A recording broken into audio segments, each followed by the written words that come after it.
outil quotidien, mais en fait, regardez dedans, hein, il y a du sang dans cet appareil. Il y a du sang parce que dans votre portable, il y a des minuscules circuits électroniques. Et pour que ces circuits fonctionnent, on a besoin d'un minerai qui s'appelle le coltan, exploité à l'est du Congo.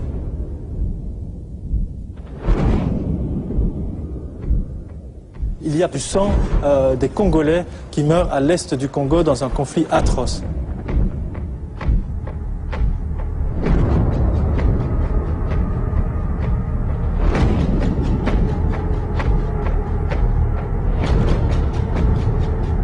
Pour rechercher le coltan, ce précieux minerai au cœur de nos téléphones portables, il faut aller au Congo, à 1400 km de la capitale du pays, Kinshasa, tout près de la frontière du Rwanda, au sud Kivu. Un miracle géologique gorgé de minerais, un pays ravagé par la guerre, 4 millions de morts depuis 13 ans, une région où la violence se nourrit de l'abondance des matières premières. Nous partons vers les montagnes où se concentrent les mines. La région est dangereuse, mal contrôlée par l'armée congolaise. Joseph nous accompagne, c'est le maire d'une petite commune, Zibira. La moitié de sa municipalité est occupée par des guerrieros. Ils sont installés, dès lors ils étaient toujours dans les milices ici. Ouais. Et pour vous c'était un drame, non? Parce que les populations congolaises qui ont été chassées, il y avait des affrontements. Ah oui, évidemment, parce que la population congolaise subit des conséquences très fâcheuses. Il y a des tueries, il y a des massacres, des enlèvements. Avant d'accéder au territoire rebelle, il faut d'abord s'arrêter au PC du commandant de zone, gardé par les soldats de l'armée congolaise. Bonjour.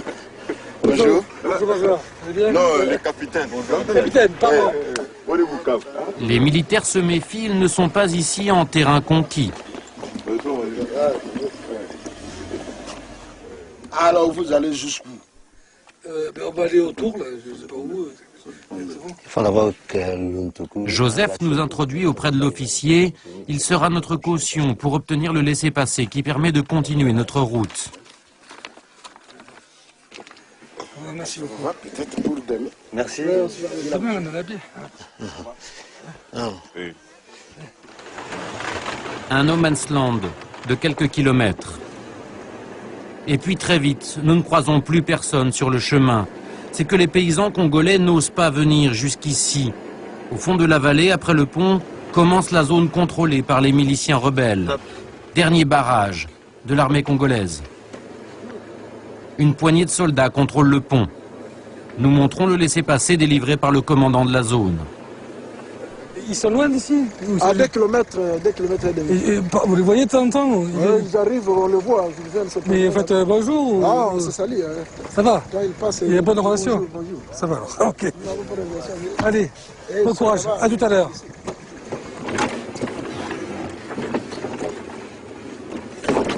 Ça y est, après le pont, nous pénétrons dans la zone rebelle. La piste est déserte, mais nous nous sentons observés depuis les collines. Soudain, nous devons stopper. Un petit groupe de rebelles entoure la voiture. Ça va bien? Bonjour, commandant. Bien. Ça va? Ça va bien? On est des journalistes français. Alors, on est pas naïa, mais celui-là que le lieutenant colonel. On est toujours les chefs, on en a.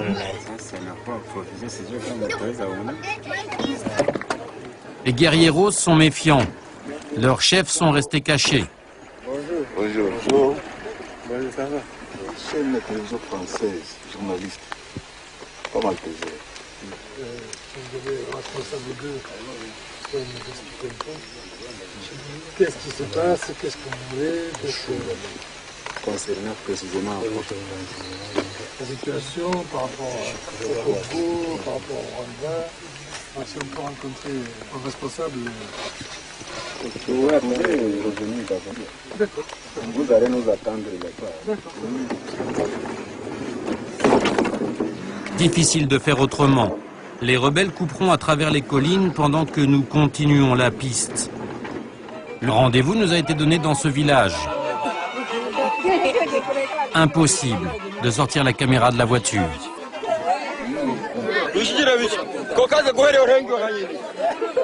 Les hommes transportent sur leur tête des sacs de minerais. sous l'œil des rebelles en armes, qui ne sont jamais bien loin. Tambo, ça va? Ça va, oui, ça va. Ouais. Marchez beaucoup? Oui, ça marche. Moi, Oui. je suis normalement de FDLR. FDLR? Oui. D'accord. C'est calme? Oui, c'est calme. Pas de problème ici. Le FDLR, c'est le nom du mouvement rebelle. Ils viennent du Rwanda voisin et ils sont installés ici depuis 13 ans. Un habitant accepte de nous dire quelques mots des mines de coltan, à l'abri, dans la voiture. On n'a pas arrêté. Moi, je viens de venir quitter l'insécurité. Pourquoi les gens creusaient? Les gens ont peur de creuser pendant la guerre. Ah bon? Mais les matières sont là. Mais dès qu'on évoque les miliciens, les bouches se referment. Comment ils vivent? Comment ils ont l'argent? Comment ils achètent leurs armes? Comment ils achètent leurs munitions? Avec les mines? Je ne peux pas témoigner ça. Ok, d'accord, reste ici, ok. Bon, je vais les voir, je reviens. Les chefs locaux acceptent de nous rencontrer dans une maison. Mais ils refusent d'être filmés. Beaucoup de ces hommes sont recherchés par la justice internationale. Ces rebelles rwandais, on les appelle les Interamwe. Ce sont eux qui ont commis le génocide au Rwanda en 1994. 800 000 Tutsis massacrés par des miliciens Hutus. Lorsque la situation se renverse, des dizaines de milliers de Hutus doivent passer la frontière congolaise de peur d'être à leur tour massacrés par les Tutsis. Parmi eux, les miliciens du régime rwandais déchu et les soldats qui ont perpétré le génocide. Une armée en déroute qui passe au Congo avec armes et bagages. Ce sont ces mêmes hommes que nous rencontrons aujourd'hui. Dissimulés sur nous, un micro caché. Voilà, ben nous on est de la télévision française, on vient de Paris, on fait un reportage sur les mines. Les mines, ils sont partout ici. Ouais. Je sais, là, partout. Jusque là, à Chavumba, jusque partout, ici aux alentours. Ce sera tout. Les rebelles ont remarqué notre micro. Impossible de voir une mine, il faut partir. Sur la piste du retour, nous retrouvons les porteurs de minerais. Sur leur tête, ils transportent du coltan. Ils sont pressés de sortir de la zone pour aller vendre leurs marchandises, plus loin. Pour ces porteurs, à tout prix, éviter de se faire taxer de quelques billets par les miliciens rebelles. Ces malheureux ne sont pas au bout de leur peine. Alors que le pont devrait être pour eux synonyme de liberté, chaque porteur est racketté sous nos yeux. S'il ne faut pas filmer, c'est parce que ce sont les soldats de l'armée congolaise qui rançonnent leurs propres compatriotes. Une situation qui révolte Joseph. Le maire sermonne les soldats. Du coup, les porteurs s'enfuient sans demander leur reste.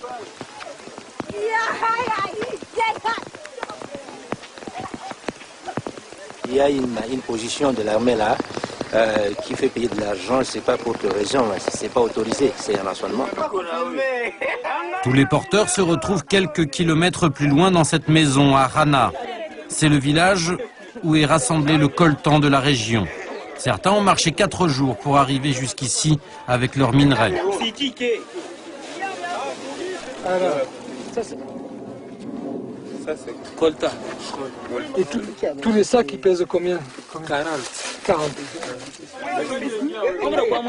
Chaque porteur touchera 15 € pour cette tâche. Maintenant qu'ils se sentent en sécurité, loin des miliciens, Joseph nous livre le fond de sa pensée. Les zones toujours dans lesquelles on retrouve cette matière, elle est souvent occupée par les étrangers et ça leur sert de financement, quoi. Oui. Disons que le problème prend 2 aspects. Ça prend l'aspect politique et l'aspect économique. Aspect politique parce qu'il y a toujours l'étranger qui est sur le sol congolais et qui doit partir de ce sol-là pour rentrer chez lui. Mais entre-temps, ils sont en train de voler le produit congolais. Les étrangers s'enrichissent. Pas le petit Congolais. Pas le petit Congolais. Pour réussir à accéder à une mine, il nous faudra faire quelques dizaines de kilomètres plus à l'est, dans une zone récemment reconquise par l'armée congolaise. 3 heures d'une mauvaise piste pour arriver sur un plateau. Des militaires congolais nous accompagnent. Ils sont censés protéger la mine des rebelles qui rôdent autour. La mine est en fait une carrière. Dans les galeries, des adolescents qui triment comme des forçats.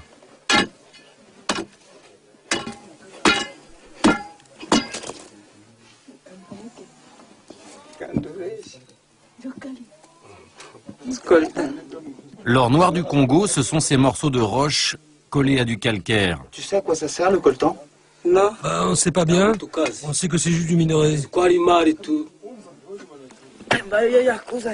Tous les jeunes valides du village creusent la montagne. Ils n'ont pas le choix. La mine est leur gagne-pain. Tu as quel âge? 15. Certains sont même des jeunes enfants.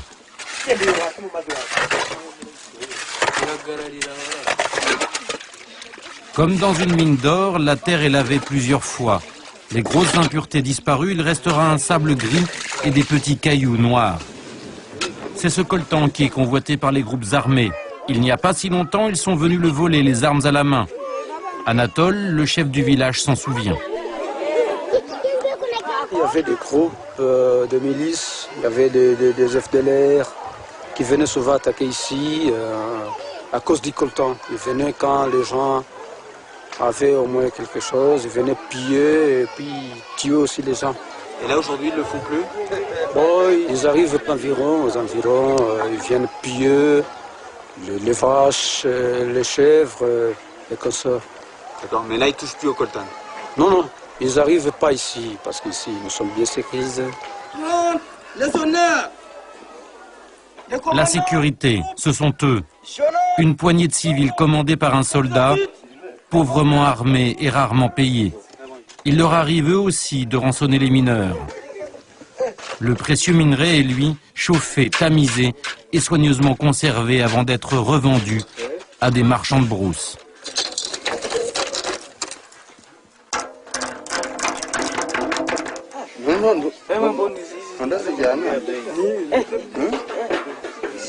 J'ai fait payer $10 ici. Ça c'est $10? Oui. Un peu moins de 7 € pour le contenu de cette boîte de conserve. Plusieurs jours de travail pour le mineur. Faute de route, l'avion est le moyen le plus fréquent pour transporter le coltan vers les villes. L'aéroport de Bukavu est une des plaques tournantes du commerce du minerai dans la région. Les avions sont presque tous de vieux Antonov soviétiques. Ici, on n'aime pas beaucoup les curieux. Nous filmons en caméra cachée. Les appareils font des rotations quotidiennes avec les zones minières pour les approvisionner en vivres et en matériel. Nous embarquons avec l'un d'eux. Les salaires des pilotes sont élevés. Le vol est facturé 2000 € le voyage. Faire ces navettes est particulièrement dangereux.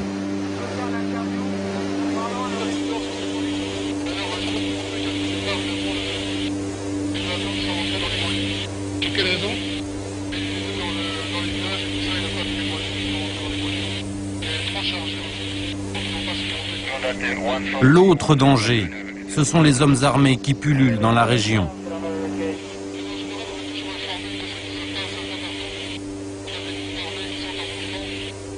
Il est arrivé de faire un demi-tour ou tout tango très souvent.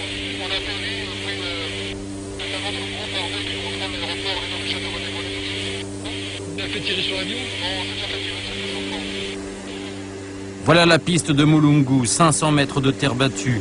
Un mouchoir de poche où personne ne se pose sans angoisse. Interdit de se rater, sinon l'avion termine dans les arbres.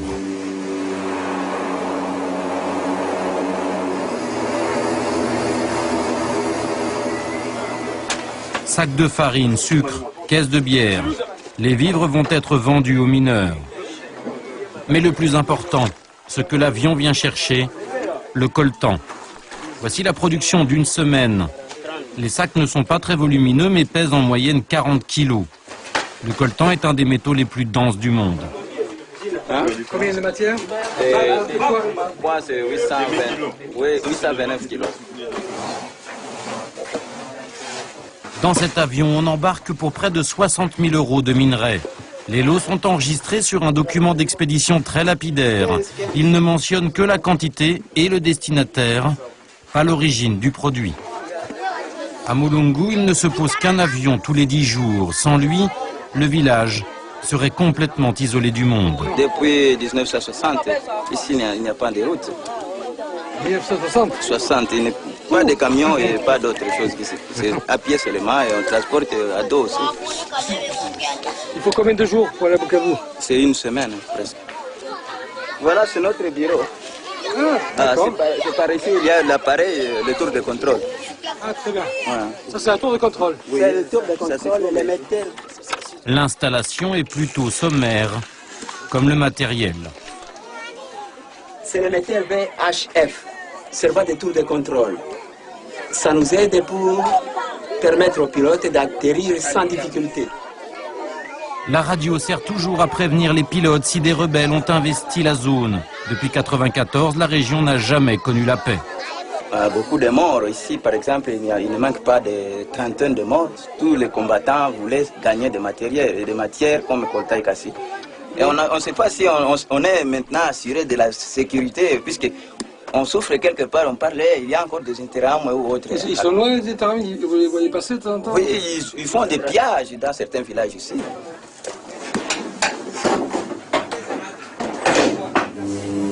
Il faudra moins d'1 heure pour rallier la ville.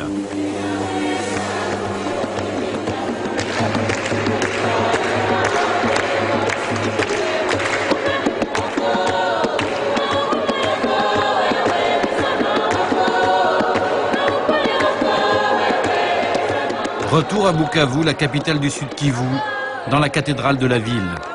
Ici, on vient écouter un homme, l'abbé Jean Bosco, un apôtre de la théologie de la libération, un homme en première ligne pour dénoncer le coltan du sang. Ça vous arrive de parler de ressources naturelles, des choses comme ça? Mais justement, c'est cela qui nous crée des misères ici. Comment voulez-vous? C'est comme si le Seigneur, en nous donnant ses ressources, il nous a piégés parce que les autres viennent les chercher ici. Et au lieu d'améliorer notre vie, ils la rendent beaucoup plus malheureuse. Avec Jean Bosco, l'office est une fête. Chaque fidèle attend un seul moment, le sermon de l'abbé.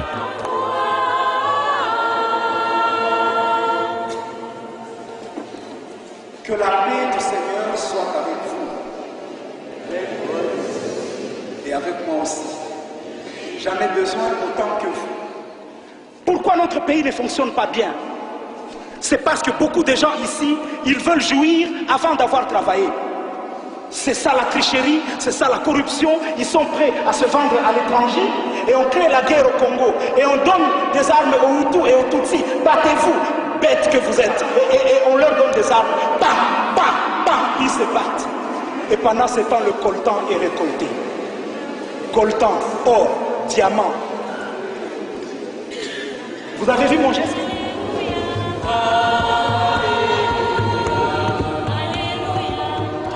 L'abbé est populaire dans la ville. Son cri d'alarme sait trouver un écho chez les plus misérables. Voilà. Oh.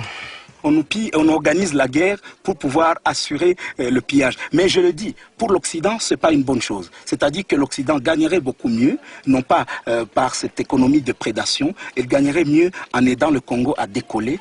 Les richesses du Congo serviraient mieux au monde que dans cette situation de prédation. Il faut donc que les États occidentaux revoient ce système et contrôlent les trafiquants et les autres pirates de temps moderne qui sont en train d'organiser les guerres ici. La meilleure alliée de l'abbé, c'est cette femme, Christine Descriver-Schuller.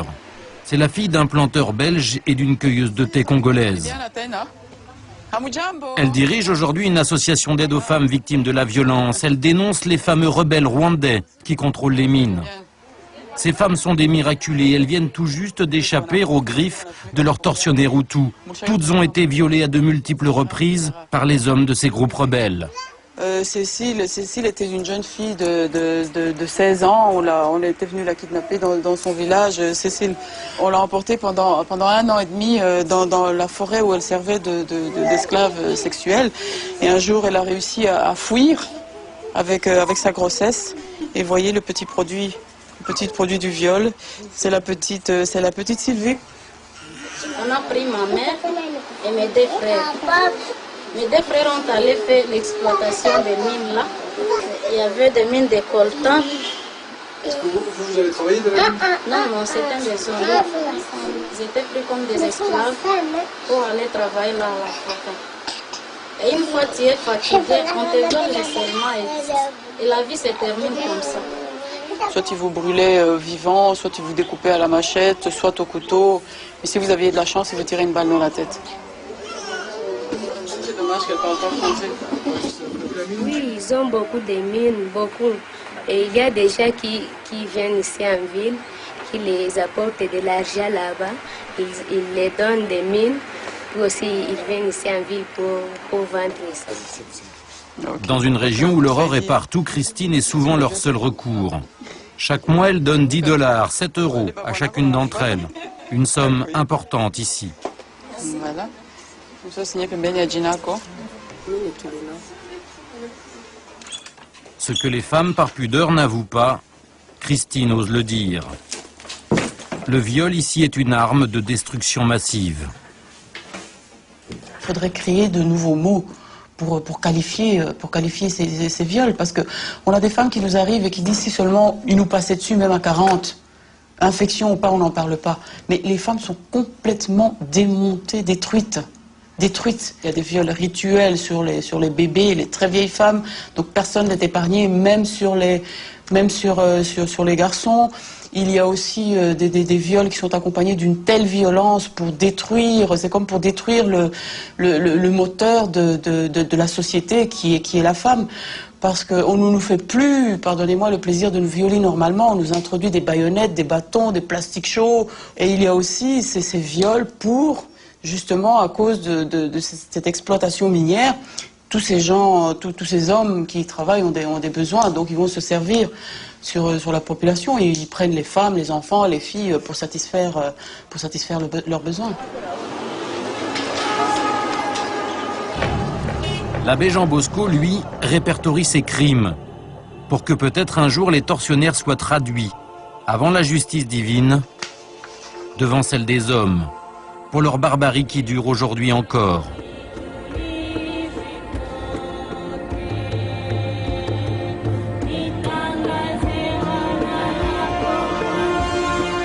Comment des êtres humains peuvent-ils s'en prendre à des enfants sans défense, à des femmes éventrées, des femmes enceintes, pilées des têtes d'enfants et égorgées à l'arme blanche, hein, des personnes sans défense. Et ce qui entretient ces groupes armés, c'est le fait qu'ils peuvent accéder au capital. Ils peuvent accéder au capital grâce aux minerais qu'ils récoltent et qu'ils parviennent à vendre.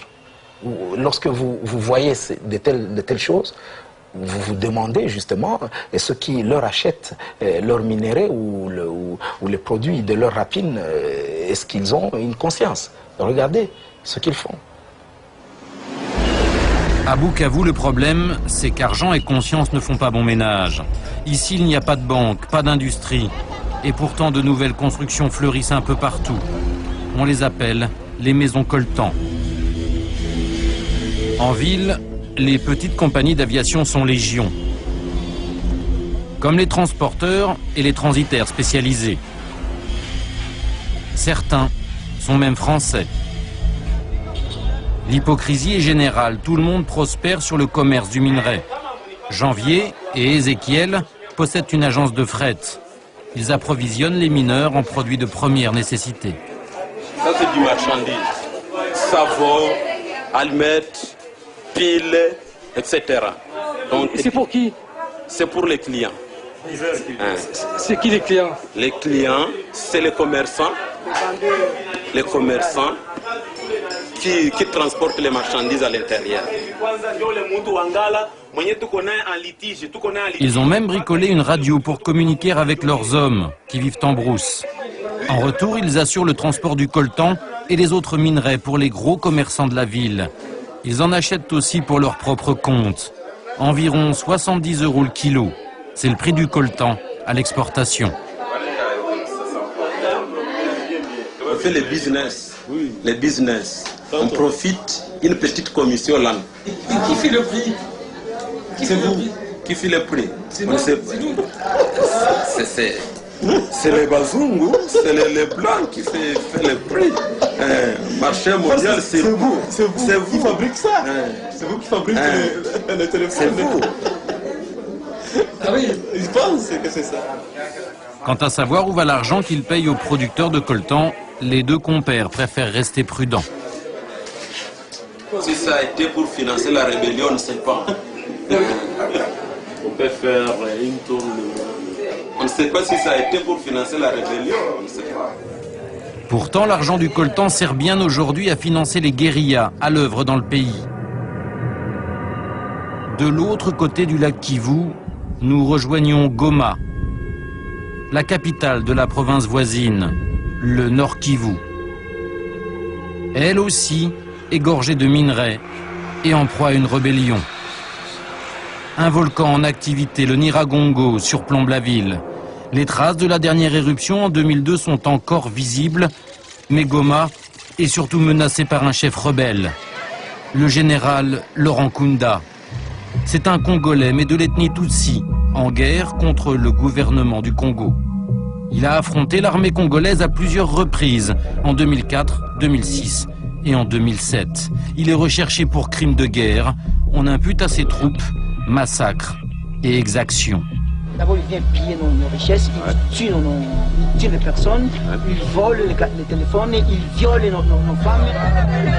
Tout récemment, en septembre dernier, 400 000 personnes ont dû fuir la zone des combats où il opère. Laurent Nkunda, c'est l'archétype du seigneur de la guerre, assis sur des mines. Pour le rencontrer, il faut rejoindre le Massissi, le fief de son parti, le CNDP, à 4 heures de route de Goma.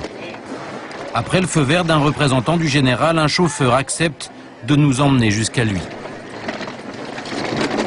On a quitté la zone gouvernementale. Oui. La majorité, ce sont des Tutsis. Nous arrivons devant un barrage. Le repère de l'officier rebelle n'est plus très loin. On arrive au quartier général de Gunda à Kiloliro. De son fief, on domine toute la région.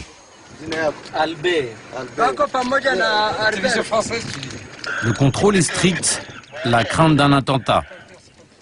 Le général Nkunda, c'est lui. Sans armes, il affiche la décontraction d'un officier britannique. Même au cœur de son territoire, il est entouré de gardes du corps. Omniprésent, il ne nous quitte pas des yeux. Bonjour Patrick. Vous allez bien? Oui, nous allons bien. Merci de nous recevoir. Avec nous, le chef des insurgés va se montrer sans complexe. Il s'affiche haut et fort, comme un homme de Dieu. Ça c'est notre chapelle. C'est notre drapeau, notre bannière. Les caractères sont en hébreu. Le général se voit dans la tunique de Moïse. Nous élevons la bannière.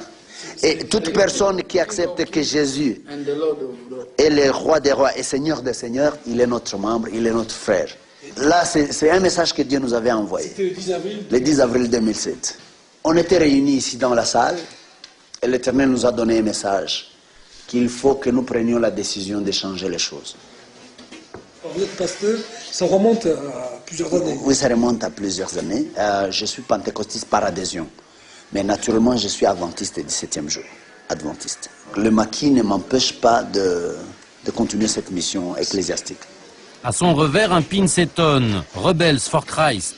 C'est une grande organisation. Elle est d'origine américaine. Et ils ont ils prêchent beaucoup de fois dans des rébellions. Le pasteur a même recruté des ouailles là où on l'attend le moins. Parmi nous, il y a des gens qui ont adhéré au Rebels for Christ et qui prient avec nous, qui sont musulmans. Ils ont écrit quelque chose là-bas que je ne connais pas. Moi, je ne sais pas lire musulman. Là. Vous avez même des musulmans qui ont adhéré? Oui, oui. Nous avons une doctrine. Notre doctrine, c'est le justicisme chrétien. Oui. Et quand vous êtes musulman, vous adhérez à ce justicisme chrétien. Vous devez avoir un comportement conséquent malgré votre foi musulmane. Homme de Dieu, peut-être. Mais le pasteur est surtout un combattant. Jésus a dit, je vous donne les brebis pour qu'elles aient la vie, et la vie en abondance. Donc la vie en abondance, c'est dire que le pasteur a le devoir de protéger les brebis. Ok? Et il doit les protéger face à la menace. Si la menace est armée, le pasteur doit protéger les brebis contre cette menace armée. Oui. Vous avez plusieurs bérets, militaires, spirituels. Ça se marie facilement. Oui, ça se marie facilement. Et j'aime ça. J'aime ça. Et en matière de sécurité, l'homme de Dieu préfère quand même les bons vieux lance-roquettes et ses combattants aguerris qui l'adulent. Parmi eux, une femme, le lieutenant-colonel Kavira. Elle appartenait à une autre milice, les Mai Mai, quand Kunda l'a convaincu de se rallier à lui. Pourtant, sa première vocation, ce n'était pas de manier le fusil. Je devais maman être sœur de Sainte Volte, de sœur bénédictine. J'ai vu que mon peuple souffrait aussi. Je devais prendre l'arme pour le défendre. Donc vous êtes abandonné le couvent? Oui, j'avais abandonné ça. Et vous deviez aller au couvent? Je devais aller au couvent à Rome. En bon chef de guerre, le général Laurent Kunda aime à s'afficher magnanime envers ses prisonniers. Ce jour-là, il en a quelques-uns, des Hutus rwandais, des gamins. Ils doivent sans doute la vie sauve à leur âge, trop jeunes pour avoir participé au génocide au Rwanda. Ils avaient 3 ans à l'époque. Ce sont des Hutus. Et ils viennent de faire ici chez nous 6 mois. Ils mangent avec nous. Et bien sûr, chez nous, gardés par nous. Mais on ne les a pas tués. Kunda se présente comme le leader des Tutsis congolais, une minorité au Kivu.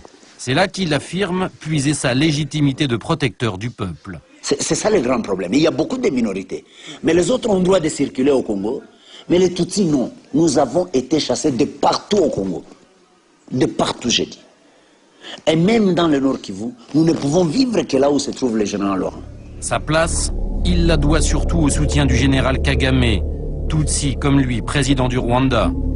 En septembre 2007, pendant que des combats opposent les insurgés de Kunda à l'armée congolaise, le président Kagame le soutient clairement.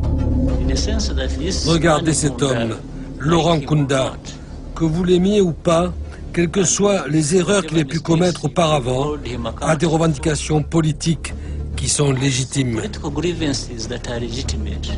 Un message clair, Kagame est bien le parrain de Kunda. Mais cela ne suffit pas pour entretenir 6000 rebelles, les armer, les nourrir. Tout cela coûte très cher. Comment financer? Les territoires contrôlés par le général abritent de nombreuses mines, d'étain d'or et de coltan. Pour vivre, vous exploitez les ressources des zones que vous contrôlez, les ressources naturelles. J'ai dit à mes gens, vous devez éviter d'être retrouvés dans un business minier. Parce que là, notre lutte sera toujours appelée la lutte du diamant et de l'or, du coltan, ainsi de suite. Et nous avons tout fait pour être en dehors de ça.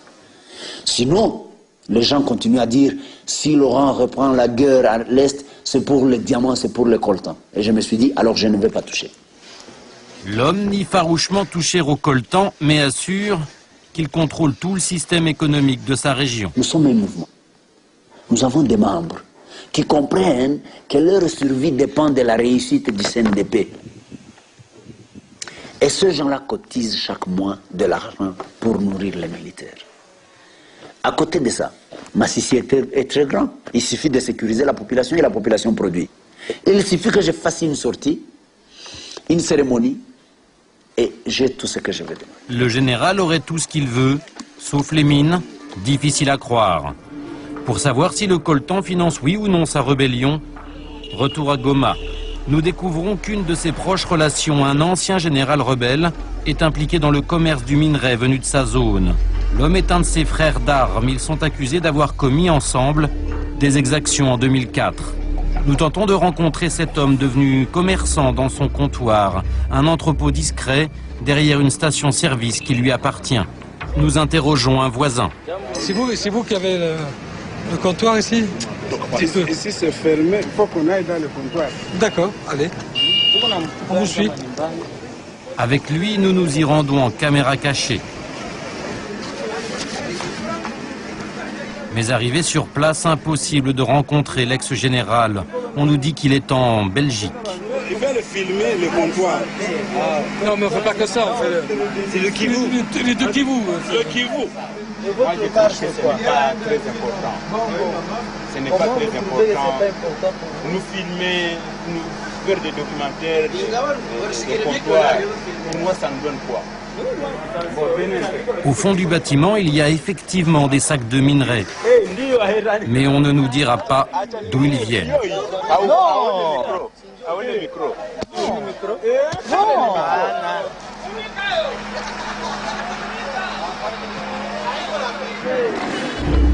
C'est un journaliste de la ville, Albert, qui va nous confirmer l'information.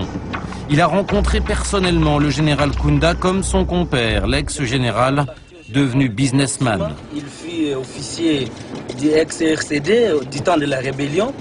Il prend le coltan dans le Massissi, dans le fief qui est occupé par l'ex-général dissident Laurent Kunda. Il va également à Walikale, dans des mines là-bas, pour avoir les coltans qu'il amène ici. On les traite localement et il exporte ça à l'extérieur du pays.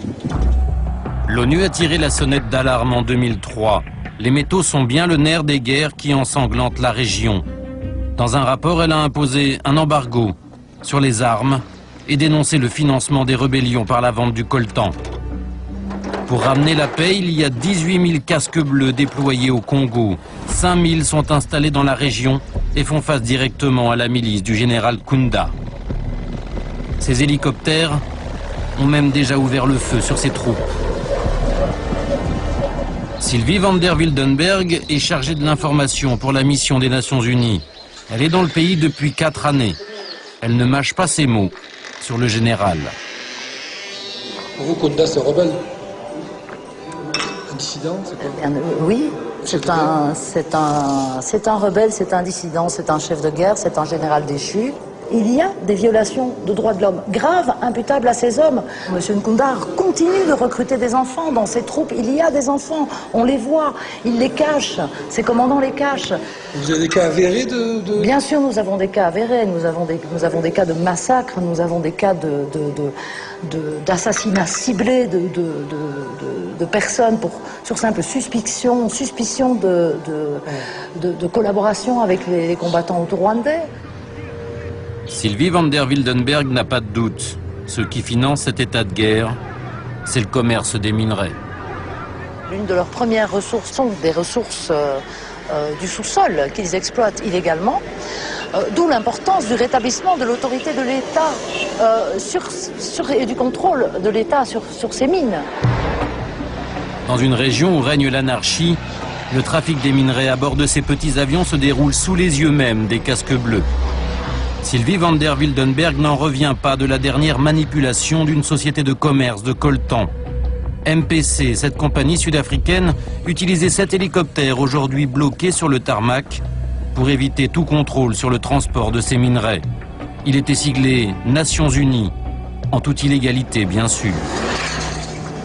Ça reste inacceptable et extrêmement choquant. Pour nous, Nations Unies, qui sommes là avec un mandat de protection des populations civiles et de soutien au gouvernement congolais, de savoir qu'il y a des opérateurs économiques qui osent utiliser le sigle des Nations Unies pour transporter leurs matières premières. L'ONU est impuissante. Ce jour-là, le représentant spécial du secrétaire général est de passage dans la ville. Nous profitons de la présence de son Excellence William Swing, un Américain, pour l'interpeller. 4 ans après le rapport de l'ONU, rien n'est réglé. Il se passe des choses abominables. Absolument. Des massacres absolument. Avec des... Je ne sais pas dire d'autres mots, des massacres avec des tortures. Nous lui parlons massacre. Il répond programme de formation de l'armée congolaise. D'abord, il faut finir le programme de formation. Petit à petit, on arrive. Mais entre-temps, il y a beaucoup de souffrance. Je suis d'accord avec vous. Et dernier point à propos des mines, d'or, de coltan, cassitérite. Oui. Une bonne partie des mines sont sous le contrôle justement de ces groupes. Oui, c'est vrai. C'est vrai. Et donc alimentent les caisses de ces groupes. Oui. Alors, est-ce qu'il n'y a pas de solution pour au moins couper le supply financier de Effectivement, il faut faire plus, il faut essayer d'aller contre eux. Et ce que nous essayons de faire avec l'affaire de ces... Mais c'est une honte pour le pays que les richesses naturelles sont volées comme ça par les groupes qui utilisent l'argent pour acheter les armes. Ce que le diplomate ne dit pas, c'est qu'il y a derrière ces guerres toute une filière de gros intérêts économiques. Nous retournons à Bukavu. Nous avons rendez-vous avec le PDG d'un des plus gros comptoirs de coltan de la ville, le groupe Olive. D'ordinaire, les patrons de ces comptoirs sont discrets. Mais si M. Nemegabe nous reçoit, c'est qu'il est président régional de la Fédération des entreprises du Congo, le MEDEF local. Il rassemble le minerai en provenance de nombreuses mines de la région avant de l'exporter vers l'étranger. Son comptable nous fait faire le tour du propriétaire. Malgré les recommandations de boycott de l'ONU, le business continue de plus belle. L'entreprise n'a aucun mal à placer son minerai à l'étranger. En ce moment, elle peut vendre jusqu'à 5 tonnes par mois. Les demandes et tout. D'ailleurs, personne qui peut avoir des produits à couvrir toute la demande. Il y a énormément de demandes partout. Ça, on n'en trouve pas beaucoup d'ailleurs. Vous n'allez pas couvrir les demandes? On ne peut pas couvrir. Si quelqu'un vous demande aujourd'hui 10 tonnes ou 50, tu ne peux pas même l'avoir. Il n'y a pas même de santé. C'est difficile. La demande des entreprises étrangères est là. Dans la réalité, il n'y a aucun boycott du minerai congolais. Quand on lui pose la question, le patron noie le poisson. Il y a ceux qui disent, nous pensons qu'il faut encore y faire de l'embargo à l'Est parce que nous soupçonnons, nous pensons que peut-être la production minière alimente l'insécurité. Bref, personne ne sait rien. Et apparemment, ça n'empêche pas les clients étrangers de passer commande. En particulier en Belgique, l'ancienne puissance coloniale. Les acheteurs qui sont traditionnels, c'est la Belgique, je suppose, non? Oui, la Belgique a toujours été un grand partenaire du Congo. C'est qui votre partenaire? Traxis, qui était Sogem à l'époque. Je crois que Traxis, c'est un groupe belge, français ou américain. Traxis, une société belge spécialisée dans les métaux rares. Cobalt, arsenic, mercure, magnésium, coltan. Sous son ancien nom, Umicore Sogem, elle figure sur la liste des entreprises incriminées dans le fameux rapport de 2003 de l'ONU pour avoir indirectement financé les guerres civiles au Congo.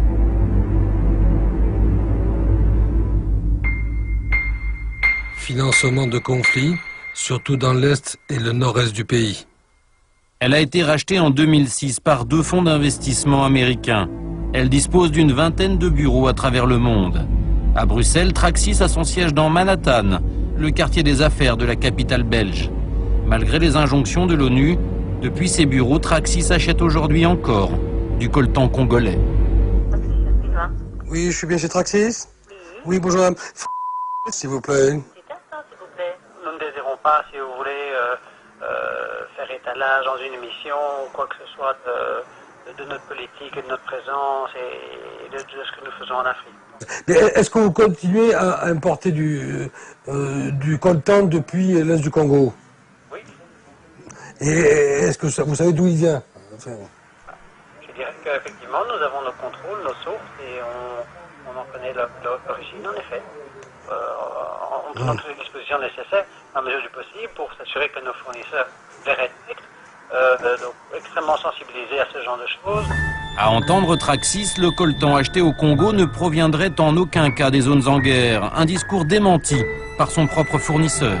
Ce qui est difficile aujourd'hui, c'est de distinguer qu'est-ce qui est bon et qu'est-ce qui est mauvais. Qu'est-ce qui est vendu par une bande armée ou... Parce que dans les zones minières, il y a la population locale qui est là.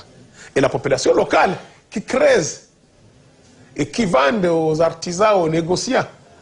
Dans un marché, peut-être on va y rencontrer qu'il y a ces bandes armées, il y a la population congolaise. Mais on ne sait pas sur le figure qui est bandes armées et qui ne pas. C'est très difficile quand même de savoir, d'avoir une traçabilité du coltan qui n'existe pas, par exemple.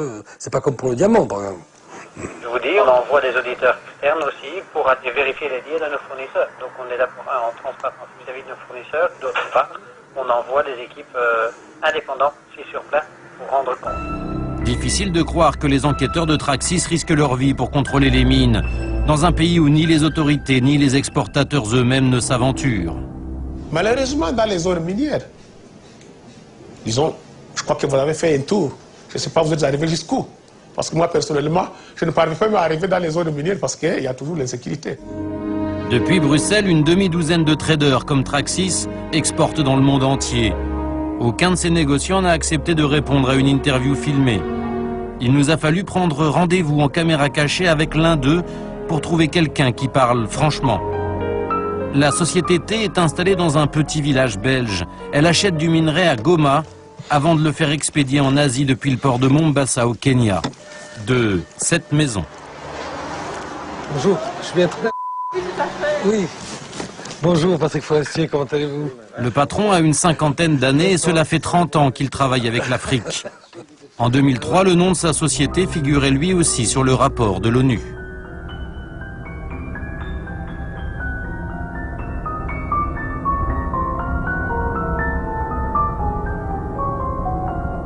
Vous avez été cité le rapport de l'ONU, vous aussi? Ah oui, j'étais blanchi aussi. Les reproches étaient simples. Si on résume, indirectement, vous, par l'achat de votre matière première, vous financiez la rébellion à l'Est. On en parle encore aujourd'hui, je pense. Enfin, moi, ça a commencé, je me dirais que c'est mon cher vieux père qui me sonne un jour et qui me dit j'entends à la radio que tu vends des mitraillettes. Qu'est-ce qui se passe? Ça, c'était l'extrapolation de journaux de merde ici dans le coin. Bon, bah, ça a pris de l'ampleur, et puis, après quelques mois, j'ai été contacté par un ancien agent du FBI qui était devenu inspecteur de l'ONU, et là, j'ai été les voir. Et c'est quoi comme question, alors? Ah, bah, la question, il avait dans ses dossiers un document de douane congolaise qui montrait qu'il y avait 3,5 tonnes de coltan à destination de... Et bah, je dis, ça va. Tout ce bruit, comme ça? Il n'y a eu aucune sanction pour lui. Affaire classée. À qui vous achetiez à l'époque? Ah mais non, mais bon, à qui j'achetais, c'était déjà le même. Attendez, aujourd'hui, quand vous achetez un lot, vous ne connaissez pas tous les intervenants, c'est pas possible. Vous connaissez la chaîne, hein. Les petits gars qui font 10 kilos, puis le petit gars qui en fait 100, et puis 500, et puis on continue, et puis on continue. Vous ne pouvez pas tous les connaître. Le fait que vous achetiez du coltan qui venaient des zones rebelles, les rebelles, ça leur permettait d'acheter des mitraillettes. Ouais. Ouais, non, c'est vrai. Qu'est-ce qui s'est passé depuis 2003, depuis le rapport? Ouais. On a emmerdé tout le monde, mais c'est rien passé. Rien n'a changé. Et d'ailleurs, le trader n'a jamais interrompu ses affaires avec le Congo. Qu'est-ce que c'est la dernière fois que vous avez fait un boulot de coltan? 15 tonnes, j'en ai fait un il y a... un mois, même pas. Ah ouais, Et vous l'avez expédié où? Chine. Chine. Et les Chinois ne vous demandent pas d'où vient le coltan? Si, ils savent que c'est de l'Africain. Ils s'en foutent complètement. Le coltan congolais va en Chine. Sur 1 milliard de téléphones mobiles produits chaque année dans le monde, 500 millions sont fabriqués en Chine, la moitié. Et la plupart des grandes marques internationales comme Motorola ou Nokia y sous-traitent une partie de leur fabrication. Mais pour le militant des droits de l'homme, Marc-Olivier Herman, ce pays n'est pas seul impliqué, loin de là. Et la Chine, elle produit pour qui? Elle produit pour qui? La Chine, c'est l'usine du monde. Elle produit pour nous, la Chine. Et d'ailleurs, même les sociétés qui produisent en Chine, bien souvent, ce sont des filiales de grandes sociétés occidentales. Donc, c'est trop facile de dire que le problème, c'est les Chinois. Non, les Chinois, c'est nous. L'économie mondiale, elle est globalisée. On ne peut pas faire la différence entre les sociétés occidentales, la Chine, d'autres acteurs. Tout est interdépendant. Marc-Olivier Herman travaille sur le dossier depuis 6 ans. Son organisation, chrétienne, est présente dans le monde entier. Un garçon à prendre très au sérieux, il n'en est pas à sa première campagne victorieuse. Là, on a mené une action à l'aéroport de Bruxelles National parce que Sabena, la compagnie belge, transportait le coltan à partir de 4 aéroports de la région des Grands Lacs. Et donc on voulait interpeller la Sabena qui était nommée dans le rapport des Nations Unies en disant à la Sabena, mais vous devez prendre vos responsabilités. Tant qu'il y a ce conflit à l'Est et que vous n'avez pas toutes les garanties que ce que vous transportez ne contribue pas à financer ce conflit, vous devez prendre vos responsabilités et suspendre vos activités. Et de fait, 2 jours après cette action, la Sabena a annoncé qu'elle suspendait le transport de minerais à partir des aéroports de la région des Grands Lacs. Aujourd'hui, il veut faire plier les compagnies de téléphone mobile. Face aux critiques publiques, les compagnies de téléphone ont multiplié les campagnes de communication. Sur son portail internet, Motorola affirme ne pas utiliser de coltan venu de mines illégales de la République démocratique du Congo. De son côté, Nokia demande à ses fournisseurs de ne pas acheter de coltan au Congo. Les deux marques ont toutes deux des usines en Chine. Comment les croire? Motorola a refusé de nous recevoir. Le patron de Nokia France a accepté, mais apparemment il n'est même pas au courant du code de bonne conduite trouvé sur le site internet de sa marque.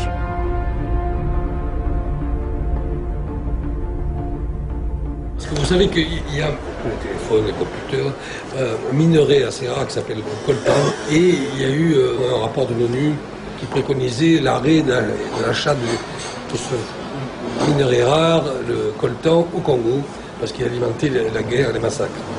Alors, Nokia, sur son portail, a une position là-dessus, parle de cette affaire. Je suis absolument convaincu que si il a été décidé de ne pas utiliser ce minerai mondialement, eh bien, Nokia s'est complètement, je dirais, a appliqué complètement cette mesure dans son processus industriel. C'est pas utiliser celui qui vient du Congo. Du Congo, enfin, en tout cas, respecter. Nous sommes, encore une fois, nous sommes l'une des entreprises, je pense, au monde qui sommes les plus, enfin, on fait partie des entreprises qui sont les plus attentives au respect de l'environnement. Produire, c'est bien, détruire, c'est pas dans nos valeurs. Et donc, je suis certain que nous respectons cette consigne ou cette règle de ne pas utiliser le tantal du Congo. Si les grandes marques de portables sont sûres d'elles, elles doivent pouvoir apporter la preuve que leur portable ne contribue pas à financer la guerre. Il faut apporter des preuves. Il ne suffit pas de faire des déclarations ou de demander à ses fournisseurs de ne pas se fournir dans les zones de conflit. Nous avons eu des discussions avec des dirigeants d'entreprises. Ils n'ont jamais pu nous apporter les preuves que des mécanismes de contrôle effectifs étaient mis en place.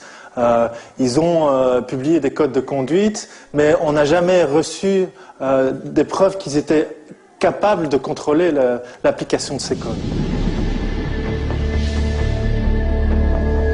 En 2007, des milliers de personnes continuent de mourir autour des mines de coltan. Il existe encore le coltan du sang. Hein? C'est vrai, je tiens à la main un portable. Ce portable, je sais bien que le microprocesseur qui l'a fabriqué vient du coltan. Mais si ce coltan a été obtenu au prix du massacre de 10 ou 20 villageois, par le travail harassant de ces enfants qu'on fait travailler dans les mines, par ces groupes armés, ces Interahamwe qui travaillent dans les mines, cela devient immoral. Faut-il autant de violence, autant de sang pour mettre la main sur ces matières précieuses que le Seigneur est venu implanter sur notre terre?